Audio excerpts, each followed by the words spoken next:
12 bansa na pinakamayaman sa buong mundo as of 2023. Alam mo ba kung anong bansa ang pinakamayaman ngayon? Pang-ilan kaya ang Pilipinas?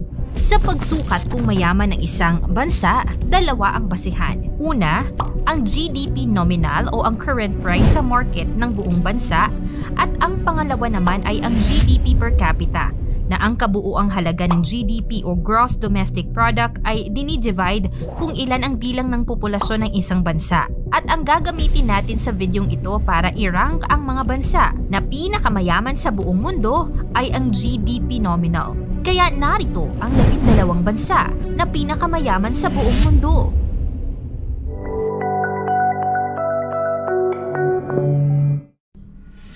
South Korea, $1.72 trillion. Ang South Korea ay isa sa maunlad na bansa pagdating sa teknolohiya sa mundo. May mayamang kultura. Isa rin itong grooming country na may sariling entertainment field, Korean dramas, K-pop, at kilalang mga personalidad na umaakit sa mga tao sa Asia upang tangkilikin at pahalagahan ang meron sa South Korea. Kaya naman, lumago talaga ang kanilang entertainment industry at automotive manufacturing. Pang-apat sa pinakamayamang bansa ang South Korea sa Asia at pang-12 naman sa buong mundo na umabot ang kanilang GDP sa $1.72 trillion. Russia, $2.06 trillion. Alam naman natin na ang Russia ay isa sa pinakakilala at malakas na bansa. Sila ay kinikilala bilang world's largest mineral and energy resources, pangunahing nagpuproduce ng langis at natural gas. Maging sa sektor ng agrikultura ay maunlad ito, lalo na at maganda rin ang kanilang industriya at services. Kaya naman hindi nakapagtataka na kasama ang Russia sa isa sa pinakamayamang bansa sa buong mundo. Ang GDP nito ay umaabot sa $2.06 trillion. Brazil, $2.08 trillion. Ang Brazil ay pasok sa top 10 na pinakamayamang bansa sa buong mundo na ang GDP ay umaabot sa $2.08 trillion. Sikat ang bansa sa kanilang iconic Carnival Festival na kung tawagin ay Rio de Janeiro. Maganda ang kanilang turismo. Dito mo rin kasi makikita ang Amazon River at Amazon Rainforest at ang Christ the Redeemer State Zoo ng mga Katoliko. Canada, $2.09 trillion. Ang Canada ay may 38.8 million population at ang GDP ay $2.09 trillion. Ito ang ikapang-siyam na largest economy sa buong mundo. Apat ang pangunahing nagpapalago sa kanilang ekonomiya. Ito ang fuel, energy, manufacturing, at tourism. Dito nagmula ang BlackBerry phone, Sun Life Financial at Manulife na mga insurance company. At according sa Corruption Perceptions Index, ang Canada ay isa sa mga pinakamababa ang antas ng korupsyon. Italy, $2.17 trillion. Ang Italy ay may 60 milyong populasyon na may GDP nominal na $2.17 trillion. Ito ay pang-apat sa pinakamayaman sa Europa at pang-8 naman sa buong mundo. Ang Italy ay nakararanas ng high unemployment rate, pero dahil sa exports at entertainment ay nakaka-recover ang ekonomiya nito. Sikat ang Italy pagdating sa architecture, culture, art, opera, literature, film at fashion. Dito nagmula ang pizza at pasta, Mona Lisa, Last Supper painting ni Leonardo da Vinci, at Colosseum na pinakamalaking amphitheater sa buong mundo. France, $2.92 trillion. Ang France ay pangatlo sa pinakamataas na ekonomiya sa kontinente ng Europa at pang-7 naman sa buong mundo na may GDP na umaabot sa $2.92 trillion. Ang ekonomiya ng France ay free market-oriented economy. Ang chemical industry, agriculture at tourism ang nagpapaunlad sa kanilang ekonomiya. Kaya naman ang bansang ito ang pinakabinibisita ng mga turista sa buong mundo. Dito lang naman matatagpuan ang Eiffel Tower at ang kilalang valuable brand sa buong mundo, gaya ng Louis Vuitton, Dior at AXA. Nandito rin ang pangalawa sa pinakamayamang tao sa buong mundo at siya ang pinakamayaman sa buong Europa na si Bernard Arnault. United Kingdom, $3.16 trillion. Ang United Kingdom ay binubuo ng England, Scotland, Wales at Northern Ireland. Maraming sports ang nagsimula dito, gaya ng football, rugby at cricket. Ang United Kingdom ay may $3.16 trillion GDP, pang-anim sa largest economy sa buong mundo, at pangalawa naman sa buong Europa. Ito ay may 67.7 million population. Ang sektor ng serbisyo tulad ng finance, retail at entertainment ang mga nagpapataas ng GDP sa bansa.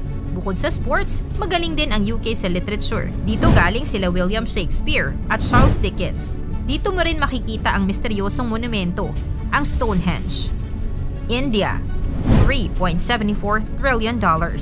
Ang India ang pampito sa pinakamalaking bansa sa buong mundo at bansang may umaabot na 1.4 billion population. Nalagpasan nito ang China ng mabilis nitong 2023. Bagamat napakaraming tao nila, sila lang naman ang pangatlo sa pinakamayamang bansa sa buong Asya at panglima sa buong mundo in terms of GDP per nominal na umaabot sa $3.74 trillion. Ang sektor ng serbisyo, manufacturing, agriculture ay mahalaga sa pag-unlad ng kanilang ekonomiya. Ang India ay nakilala sa kanilang kultural, natural landscapes, religion, Hindi film industry, at dito mo rin makikita ang Taj Mahal. Germany, $4.31 trillion. Ang Germany ay pinakamayamang bansa sa buong Europa at stable sa top 4 sa largest economy sa buong mundo na may $4.31 trillion GDP. Kamakailan, ang Germany ang itinanghal na world champion sa FIBA basketball na ginanap dito sa ating bansa. Ang bansang ito ang well-developed and social market at strongest economy sa mga bansa sa kontinente dahil na rin sa kanilang skilled workforces. Ang major industry sa bansang ito ay car manufacture, machinery, household equipment at technology. Dito nagmula ang sikat na sapatos na Adidas. Dito rin nanggaling ang mga luxury cars tulad ng Mercedes-Benz at BMW. Japan, $4.31 trillion. Ang Japan ay pangalawa sa pinakamayamang bansa sa Asya at pangatlo sa buong mundo na may 4.31 trillion GDP. Matinding krisis din ang nangyari sa bansang ito, lalo na noong bombahin ito ng dalawang atomic bomb noong ikalawang digmaang pandaigdig. Ganun pa man, mabilis itong nakabangon sa krisis. Sa katunayan, ang Japan ang isa sa fastest Asian country na umusbong ang ekonomiya especially sa advanced manufacturing and services, agriculture, automobile industry, at electronics. Mayaman ang bansang ito dahil napaka-advanced ng teknolohiya, saganang kultura, kalidad ng kanilang edukasyon, kalinisan ng lugar, at matinding disiplina. Sikat din ang bansa sa mga anime, sumo wrestling, sushi and ramen. Maging ang Toyota, Honda, Sony at iba pa ay nagmula dito. China, $19.37 trillion. Ang China ang pinakamayamang bansa sa buong kontinente ng Asya at pangalawa sa buong mundo na ang kanilang GDP ay umabot na sa $19.37 trillion. At pangalawa sa bansang may pinakamaraming tao sa buong mundo na nasa 1.4 billion population. Sa kanila matatagpuan ang pinakamaraming sundalo sa buong mundo, kaya naman napakayaman ng bansang ito dahil sa pagpapalawak ng kanilang teritoryo at sobrang daming produkto na ine-export na halos saan ka nga ata pumunta. May produktong made in China, kaya naman ang bansang ito ay world's largest manufacturing economy at world's fastest growing consumer market. Una, United States, $26.85 trillion. Ang Amerika, ang pinakamayamang bansa sa buong mundo in GDP nominal na umabot na sa $26.85 trillion. Ang bansang may magandang sistema pagdating sa political at social system.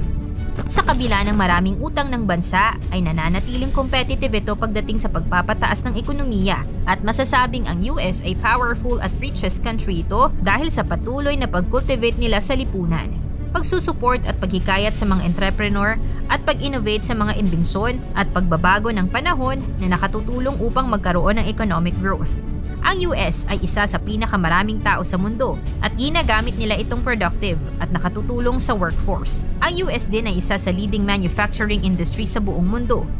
Nanatili naman ang kanilang US dollar na ang pinakaginagamit na basehan na currency sa global transactions. Kilala ang bansa sa maraming aspeto gaya ng Hollywood movies, ang Grand Canyon, historic landmarks, the Stars and Stripes, McDonald's, NASA, Disney, NBA, Statue of Liberty, Mount Rushmore at marami pang iba. Samantala, sa Pilipinas, bumaba tayo sa ranking mula rank 33rd na naging rank 36 tayo sa may pinakamataas na GDP na umaabot sa $440 $40.9 billion. Sa mga nabanggit na bansa, ano ang pinakagusto mong sistema sa pagpapayaman? Ikomento mo naman ito sa ibaba. Paki-like ang video, i-share mo na rin sa iba. Salamat at God bless!